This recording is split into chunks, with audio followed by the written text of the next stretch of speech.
Santa Mónica Radio y TV Más Digital presenta Consultorio Médico, un espacio donde la salud y el bienestar son nuestra prioridad. Exploraremos temas importantes de salud, responderemos a tus preguntas y te brindaremos consejos útiles para mantener un estilo de vida saludable. Únete a nosotros en Consultorio Médico. Bien, amigos, amigas de Santa Mónica Radio, ya estamos de regreso con ustedes en esta oportunidad para nuestro consultorio médico con el doctor Carlos Loaiza Palomino. Como cada martes nos acompaña. Hoy estaremos hablando sobre el tema a propósito del Día Mundial de la Tuberculosis. Doctor Carlos, bienvenido, buenos días. Buenos días, Jaime. Pues te cuento que estoy saliendo de Bambamarca, me he puesto acá, me paraba en la pista para poder hacer el programa. He tenido que hacer un trabajo de ADN en el juzgado, pero yo tengo que cumplir con mi audiencia y vamos a hacer un programa muy bonito hoy día porque hoy es el Día Mundial de Lucha contra la Tuberculosis. Y sabiendo pues, Jaime, que ya no debería haber tuberculosis, te cuento que el año pasado, el 2024, 10,7 millones de personas se enfermaron de tuberculosis en el mundo y murieron 1.230.000 personas. Imagínate, entonces eso hace que cada día pues nosotros estemos preocupados, porque en sí la tuberculosis, que fue descubierta por el doctor Robert Koch en el año de 1882, sigue en boga y a la fecha, que han pasado tantos años, sigue presentándose. Y los países que mayor afectados de tuberculosis tiene son, por ejemplo, la India, Filipinas, China, Indonesia. Y el 78% de los enfermos de todo el mundo en el año pasado, en todo el 2024, sí accedieron a recibir un tratamiento de sus gobiernos. Mire, doctor, estas estadísticas, este enfoque con que ha comenzado a propósito del Día Mundial de la Tuberculosis, que se conmemora cada 24 de marzo. Ahora, pues la pregunta, diríamos, ¿cómo acabar con este problema? ¿Qué se debe hacer? ¿Cuál es el comportamiento de las personas para ayudar también a reducir este tipo de casos, doctor? Así es, mira, yo creo que lo primero es que las personas deben ser conscientes. Hoy en día, todo lo que es el diagnóstico y tratamiento en todo el Perú y en varios países del mundo son gratuitos. Es decir, todo paciente que tenga la sintomatología de tuberculosis, todo paciente que crea que tiene tuberculosis o que estuvo en contacto en algún momento con una persona que tuvo la enfermedad, debe inmediatamente irse a su centro de salud, sea en el Perú, sea en Chile, sea en Estados Unidos, donde sea. No, lo importante es que esta enfermedad se pueda diagnosticar lo más precozmente posible y dar el tratamiento correcto. Pero para eso también están los gobiernos. Los gobiernos tienen que dar un tratamiento constante. El tratamiento para la tuberculosis es como mínimo 6 meses. Entonces tiene que los gobiernos asegurar la cantidad de medicamentos necesarios y tienen que buscar también, si encontraron un paciente tuberculoso, tienen que buscar a los colaterales. ¿Y quiénes son los colaterales? Son las personas que están viviendo con una persona que tuvo tuberculosis. Entonces, esto tiene que ver mucho, tanto el paciente como los gobiernos, porque los gobiernos son los que tienen que ver con el diagnóstico, con el tratamiento, con el seguimiento. Y la persona tiene que ver mucho, porque tampoco puede estar abandonando el tratamiento, o que hoy día tomo, que me cayó mal, mañana no lo tomo, no. Si van en ese camino van a hacer lo que se llama resistencia bacteriana, porque el Mycobacterium tuberculosis es una bacteria, y esta bacteria tiene que recibir el tratamiento necesario durante el tiempo correcto para que se elimine la enfermedad. Entonces yo creo que hoy, Jaime, en el Día Mundial de Lucha de la Tuberculosis, y hablando de los casos en el Perú, ¿no? Pues la tuberculosis sigue siendo una de las enfermedades infecciosas más mortales del mundo. Mira, aquí en el Perú hemos tenido 33,000 casos solamente el año 2024. Y se dice, pues, que el 54,7% de los casos están anidados en Lima y Callao. Es decir, casi el 50% de personas tuberculosas viven en Lima y Callao. Y el resto, que son un 46% aproximadamente, viven en el resto del Perú. Entonces, la tuberculosis es un problema de salud pública. Perú está entre los países con mayor carga de tuberculosis en América Latina.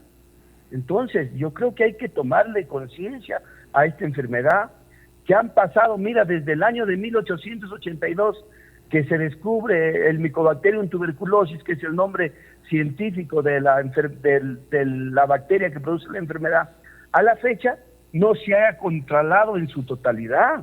Y existen brotes, hay brotes. Como te decía, no es bueno que en el Perú el año pasado solamente se hayan presentado 33,000 casos. No son casos aislados, son casos que preocupan. Entonces yo creo que aquí hay que tomar conciencia, tanto las autoridades, los gobiernos, como las personas también.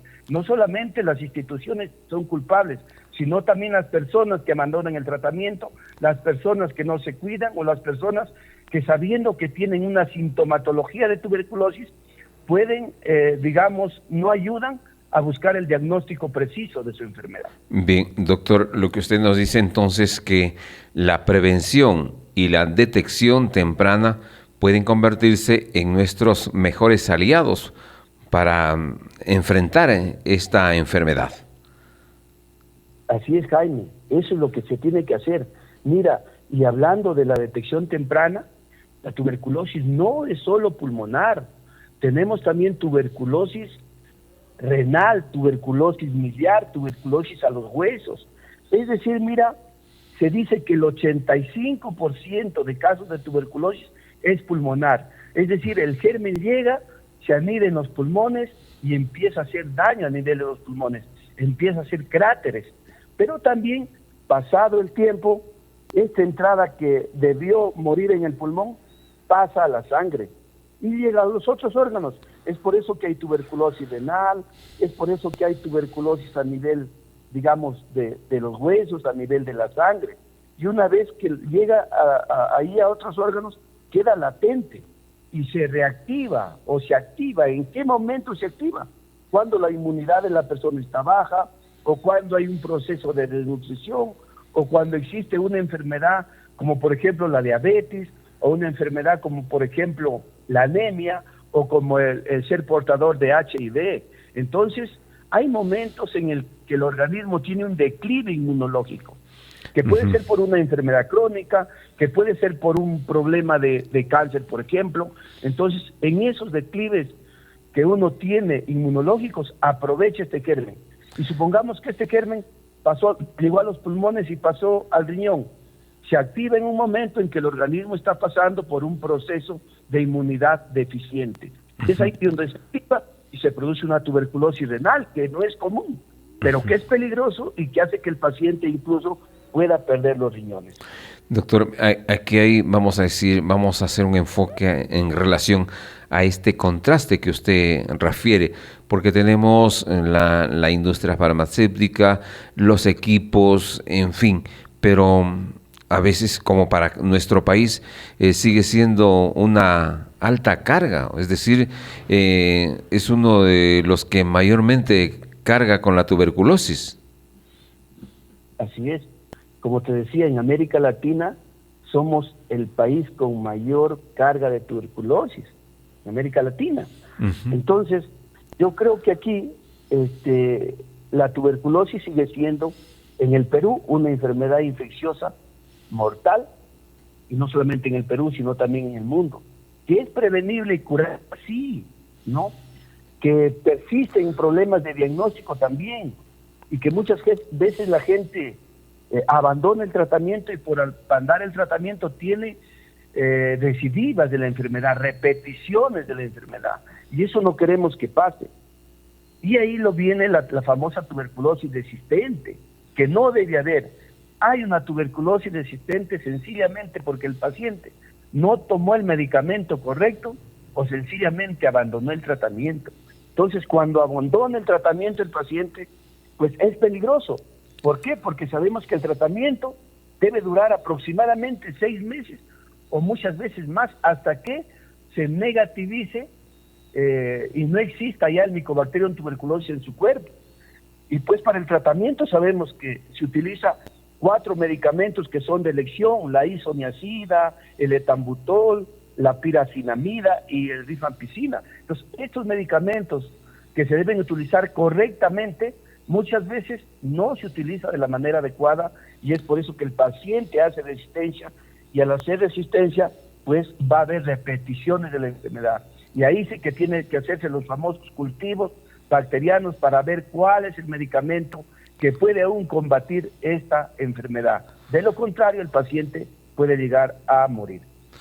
Bien, y eso es un problema, lo que usted nos explica, ¿no? Que la tuberculosis pues se haga multiresistente y ultrarresistente, es decir, como que se complica la salud y también la vida de las personas. Pero ¿cuáles son los factores de riesgo? ¿Por qué se aumenta la desnutrición, principalmente en nuestro país, doctor?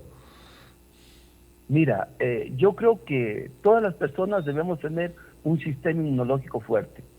Y uno da el sistema inmunológico fuerte desde el momento que el niño esté en el vientre de la mamá. Mientras esté en el vientre de la madre y la madre le da todas las condiciones, la alimentación, la oxigenación necesaria, el niño va a salir fuerte. Pero cuando este bebé, una vez que sale del vientre de la madre, se desprotege de todo ese tipo digamos, de fuerza que tiene, de coraza, ¿no? De inmunidad, y sale a un mundo diferente. Entonces, cuando el niño nace, se tiene que seguir prestando con mayor atención para fortalecer su sistema inmunológico en el trayecto de su vida, cuando tiene 1 año, 2 años, 3 años. Hay que ser que el niño, inmediatamente que nazca, debe ir a que le apliquen las vacunas necesarias. Ahí está la famosa vacuna BCG, que tiene que aplicarse en el momento ideal, esto en los hospitales, ¿no? Si no tiene la vacuna para la tuberculosis, lamentablemente no existe protección. Y esa protección, por cierto, que es cierto que le da la mamá por unos meses luego que nace a través de la leche materna, pero lo ideal es que el paciente reciba su vacuna para la BCG, para la tuberculosis. Y una vez que recibe su vacuna para la BCG, una buena alimentación y un muy buen cuidado, el niño va a estar bastante protegido. De lo contrario, corre el riesgo de que estos niños presenten la enfermedad en un futuro.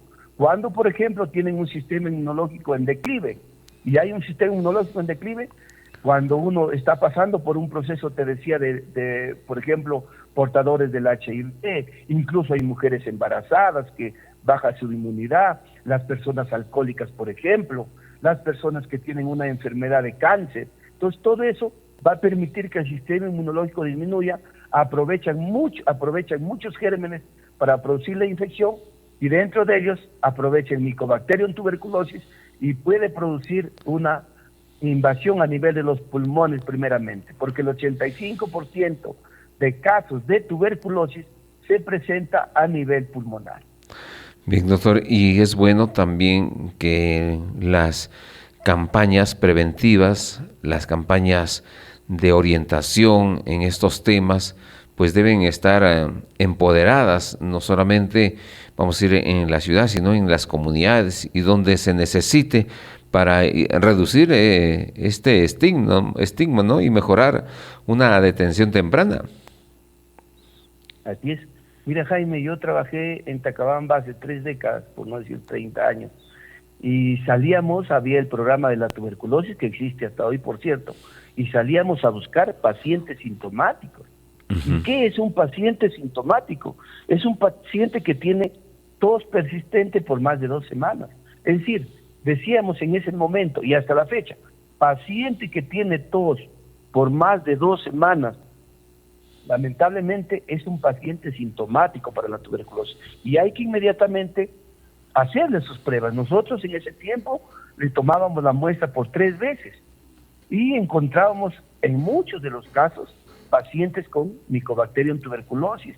Hacíamos una coloración especial que se llama la coloración de Sil-Mills, ¿no? Observábamos al microscopio a 1000 aumentos y encontrábamos el bacilo de la tuberculosis.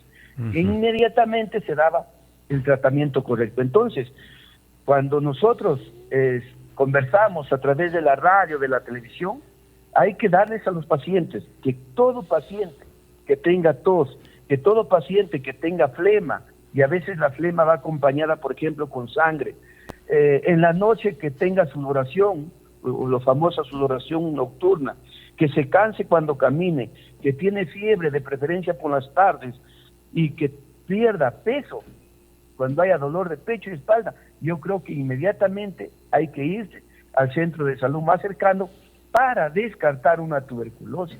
Si por A o B en ese centro de salud no tenga laboratorio, no hay cita médico, ya la persona que está a cargo, que puede ser una enfermera, le va a derivar a un centro mucho más grande y allí se tendrá que hacer la analítica respectiva. Es decir, si es que la enfermedad clínicamente que lo tenemos presente a través de la tos, a través de la fiebre, cuando pierde peso, cuando suda en la noche, hay cansancio y la presencia de flema, incluso flema con fiebre, flema con sangre, yo creo que se tiene que dar el diagnóstico de laboratorio.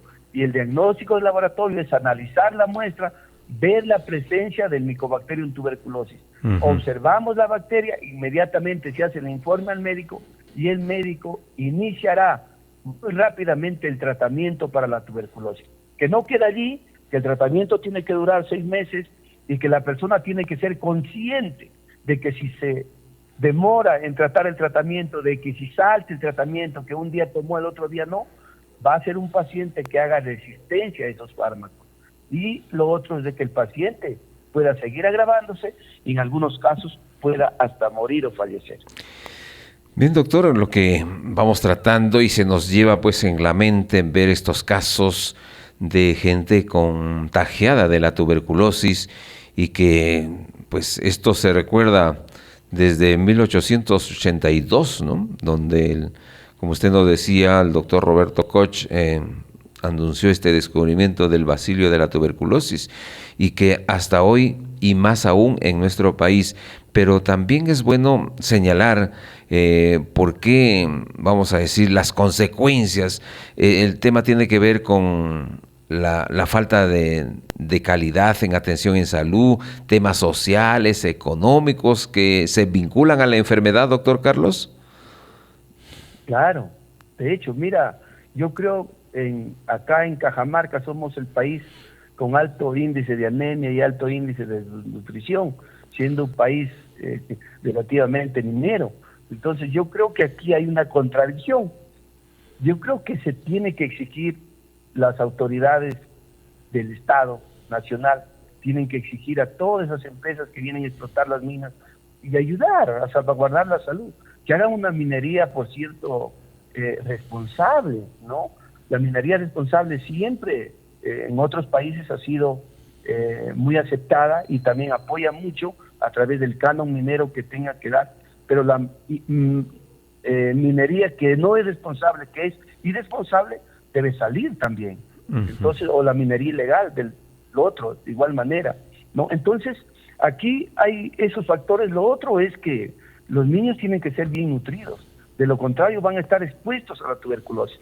Mira que en cuanto nacen, el niño debe recibir la vacuna de la BCG. Si no recibe la vacuna, no está protegido. Y lo otro, que tiene que tener una madre saludable para que tenga una leche con todos los componentes y nutrientes necesarios que nutran el bebé. Es por eso que es muy importante que siquiera como mínimo los primeros 6 a 8 meses de vida del bebé sea exclusivamente lactancia materna, para tener un niño fuerte, para no tener un niño alérgico, para tener un niño con mucho afecto, porque ese acercamiento que tiene el niño no solamente nutre fisiológicamente, sino va a ser una nutrición a nivel cerebral, de afecto, de cariño, de seguridad para el niño. No vamos a tener un niño que no se quiera afrontar a los problemas, un niño tembloroso, un niño que va a terminar en el estrés, en la ansiedad, en la depresión. Entonces, ese acercamiento que se tiene entre madre y niño luego de nacer es muy importante. Pero no yéndonos de la tuberculosis, es muy bueno saber que el diagnóstico tiene que hacerse lo más precozmente posible. Y aquí hay que hacer una vaciloscopía de esputo. En algunos casos hay que cultivar el esputo Hay que hacer diferentes pruebas moleculares y algunas placas, radiografía de tórax para ver hasta qué punto hay compromiso de cráteres a nivel del pulmón. Entonces, si hay cráteres a nivel del pulmón, el paciente va a empezar a expectorar esputo, saliva mezclada con sangre, que esto no es bueno, y el paciente pues es peligroso en ese sentido. Y lo otro es de que ese germen, que es el Mycobacterium tuberculosis, se filtre a la sangre y se anida en el riñón, en el estómago, en los huesos, ¿no? Muchas veces, mira, yo he tenido la oportunidad de ayudar a mucha gente con la detección de la tuberculosis renal. Hemos inoculado la orina del paciente en un cobayo o cuy, lo hemos criado por un mes, al mes hemos sacrificado, y en el lugar de la inoculación se forma un absceso.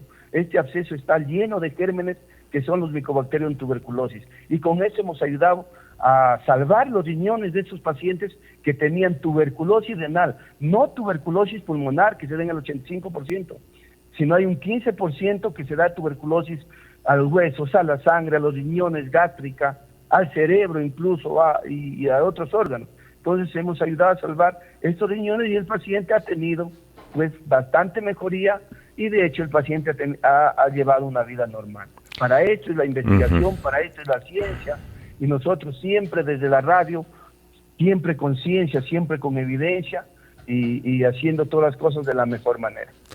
Qué bien, doctor.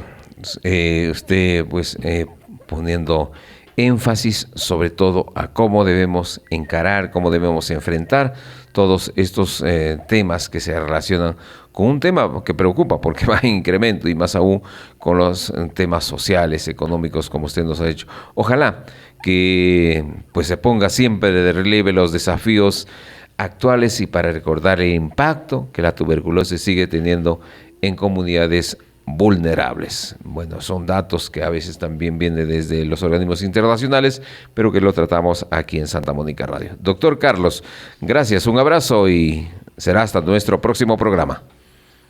Gracias, Jaime, un saludo a mi madre Nélida Palomino, que está aquí a mi costado. Estoy haciendo el programa desde mi camioneta, pero muy gustoso de conversar con toda mi gente que siempre nos sigue los martes y que nos sigue por las redes también, para saber un poquito más de la salud humana y salvaguardar la vida y la salud de las personas.